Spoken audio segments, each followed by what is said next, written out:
Hey guys, it's another week, another update on the options position in my options portfolio. As you can tell probably by the thumbnail, is there trouble brewing ahead? I don't know, but things are pointing in that direction, especially in my portfolio. If you've been around with me long, at any length of time, you know that my portfolio kind of follows the Russell 2000, and the Russell 2000 has had a down week. It's down about 2%, and that's pretty much what my net lick is down, is about 2%. So if you want to know how GW's doing, look at the Russell 2000, and you pretty much know you pretty much know what's happening with GW. I don't necessarily trade all Russell 2000 stocks, but the way I do a lot of small caps, so it does end up a little bit more volatile than say S&P 500 stocks, right? But that's the way I do it. So is there trouble ahead? There might be. This 2% down day has caused a lot of my stocks to actually get into the red, or they're sitting right on those support levels. They're sitting right at the strikes that I sold. So I could be doing some managing in December, which is actually it's kind of ideal for tax purposes. I can realize the losses on some of them if I decide to roll them out. You guys know I don't like the term roll, but I'd realize the losses in December and sell the January contracts, January, February contracts. So I had already planned for December to take some losses, realize some losses on some leaps that I hold, namely 10-cent music. That's my biggest one. I got about $1,000 loss unrealized there, so I'll definitely take that one in December. Most likely, unless something miracle happens with Chinese stocks. But other than that, if a lot of these that are tempting that strike price that are expiring in December, I'll definitely take those losses and roll them, quote unquote, roll them into January, and relieve some tax burden for the year. So not a big deal. Just stay tuned. You'll see how I manage that next month. All right. So let's get going. If you're new here, I share every week's trades from Wednesday opening of the previous week until Tuesday close of this week, so yesterday. So we'll start with the openings of what I did, and on 11/17, which is Wednesday, I opened up 5 positions, and I started out with Stone, STNE. That's the Warren Buffett Brazil payment processor, I believe is what they are. I sold this a little too soon, right? It dropped big time, and I sold the 20 strike, collected $85 on that one, just one contract. So that one's deep in the money already, but we got until December 24th. So we'll just see if there's a recovery there. Rocket, some of you know I'm long 170 shares or so of Rocket. So this is just trying to reduce my cost basis there. I sold the 15 strike, which is pretty much right at the money, and I collected $50 on that one. Expires December 17th. Lucid had I don't remember if I sold this on the down day or the up day. I think it was an up day, actually. I sold the 30 strike out to December 31st, collected $60 on that one. Intel, sold the 47 strike on that one, just sold one contract for $53 out to 12/31. And then ADS, that's Alliance Data Systems, I believe it's called. It's a small mid-cap, I know it as a payment processor as well. 65 strike there, collected $105, one contract there. And then on Thursday, I sold United Airlines. I got a 40 strike out to December 31st, collected $52 on that one. And then that same Stone, STNE, kept falling. And so I sold a 16 strike and got $50 for that one. So that one's not in the money. So I'm just trying to average down and collect a little bit more money on that position, because I'll probably either take those shares depending upon what the calls look like, or I'll take the loss and sell a January. We'll see. That's one of those ones I'd have to manage. And then Friday, I sold Altria Group. That's the only thing I did. One contract with a 41 strike, collected $61 for that one. And then Monday rolled around and I sold Meta. That's the ETF. I probably should do a review on this. It's the Metaverse ETF. It's kind of it's a cheap per share ETF, but it's a actively managed and it's pretty expensive on the expense ratio. So I know it probably won't be popular, but I sold 3 contracts on this one. 2 of them were at the 15 strike, collected $40 a piece for those out to January 21st, and then I sold an at the money. I sold this one in my Roth because I'm trying to just get one ETF to wheel in there. Hopefully this one, actually, I'm hoping to get assigned. But I got a strike of 16 on that one for December 17th and collected $45 for that one.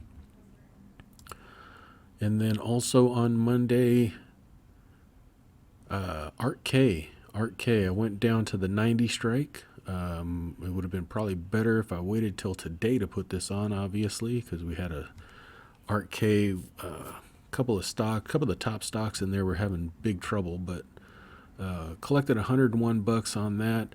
I'm still happy at the 90 strike no matter what. That's out to 12/31. I also have, that's another one I might have to manage soon in December, because I have another Art K that expires, I think, December 17th at 105 strike. So we'll see how that works out. In Vizio, I'm long 100 shares in Vizio, so this is just possibly reducing cost basis there.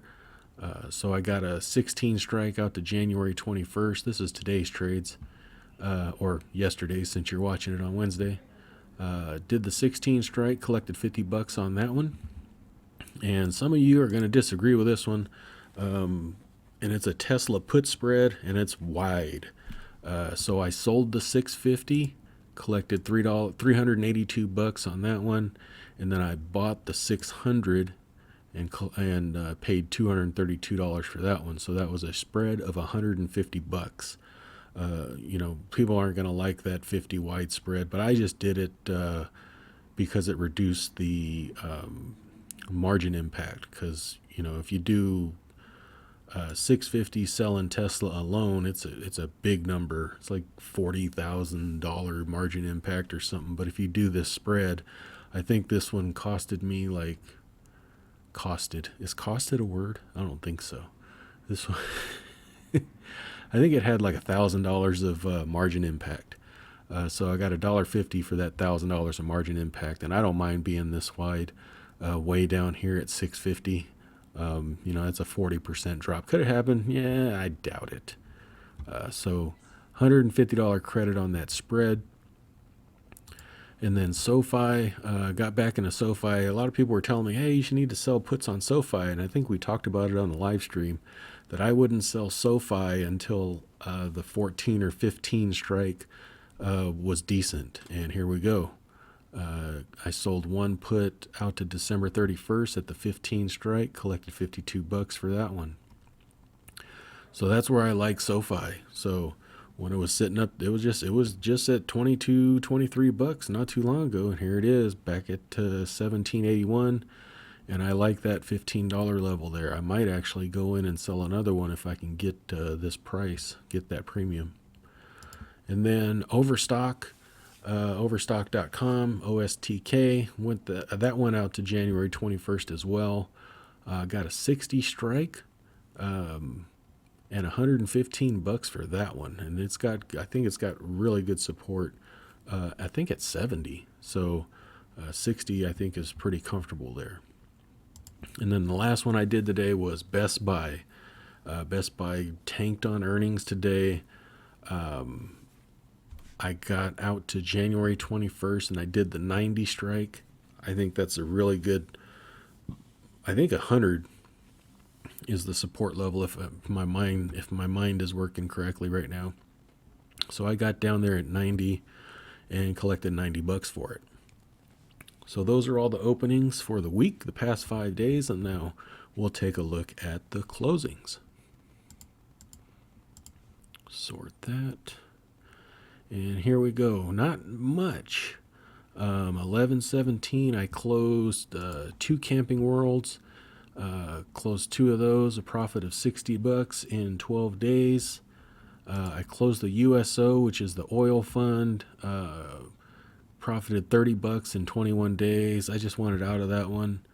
Winnebago, they got earnings coming up here in December, so I might be taking a break from my Winnebago. But I closed that for 2 of those for 35 cents and profited $125 in 16 days. MLKN, this is formerly known as Herman Miller, which is a big office furniture company. I don't even know what their name is now, but they merged with another company, or they bought another company, combined the names, and they changed the ticker. I think it's Miller Knoll, I think is the office furniture name now. I closed that one for 25 cents, profited $44 in 16 days. My AT&T, I did get assigned these 2 contracts at $26.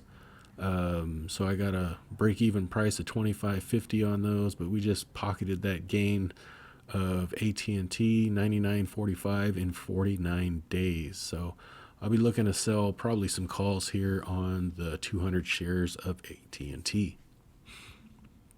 And then Ollie, that's Ollie's Bargain Outlets, a small cap little independent like retail store. They wouldn't let me buy this back, and so it had to expire, and it expired last Friday, so I collected all $64.81 in 29 days. Next up was that another Meta ETF. I bought that back for 10 cents, so profited $38 in 21 days there.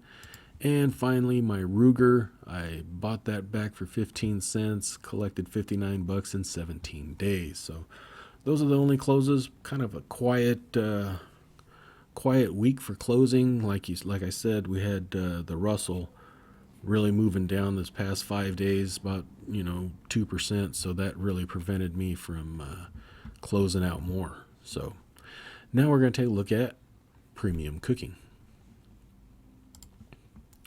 So premium cooking, let's see. So we'll do the summary here. This is the weekend of Tuesday, so November 23rd. Closed 9 positions, opened 16, realized profit of $530.34. The new premium sold is $1,188.88. So we have a total premium cooking right now of $3,274.07. Maintenance margin of $21,700. It ballooned a little bit because of the 2% down. Plus we put on 16 positions and only closed 9, so not too bad.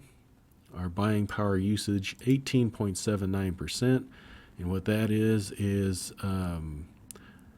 maintenance margin divided by net liquidation. I added a column here, and it's the cash balance. I didn't want to go back and fill these out, but I wanted to just keep track of the cash balance since I added those other columns last week of the deposit and withdrawal. So I haven't withdrew any money, haven't deposited any money. Next week there will be a deposit, and just stay tuned for that one. And then net liquidation dropped from 117,800 last Wednesday to 115,500. That's roughly 2%. So like I said, I usually follow that Russell 2000 pretty close. It's pretty close.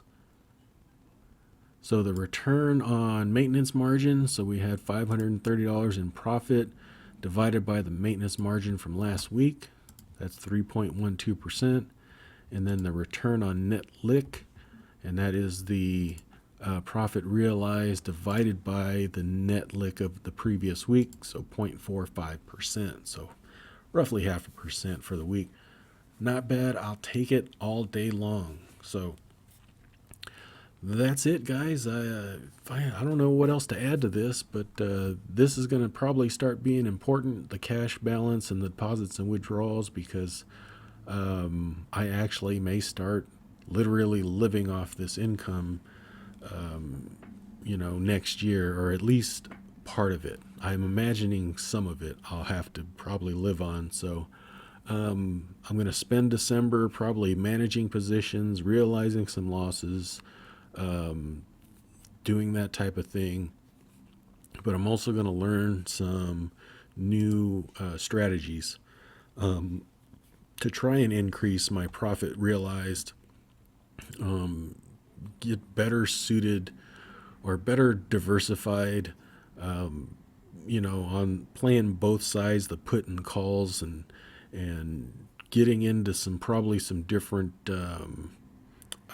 classifications or sectors, maybe doing some bonds, bond funds, that kind of thing, trading options on them, gold, oil. I already do oil and gold pretty much, but I may have to do it more consistently. I just want to stay balanced, trying to have a diversified portfolio. I'm going to be learning about that in December, and just follow along, and you'll see how I manage through this. And hope you guys have a good week. Have a great Thanksgiving. Don't eat too much turkey, because I'm going to eat it all for you. And really thankful for all you guys that have watched and supported me through all this. This past year especially it's been tremendous. So you guys have a great one, and we'll talk to you later. Thanks. Bye-bye. I am not a financial advisor. The information contained in this video is for entertainment and informational purposes only. It is not intended to be investment advice. Please seek a licensed professional for any investment, tax, or legal advice. Thank you.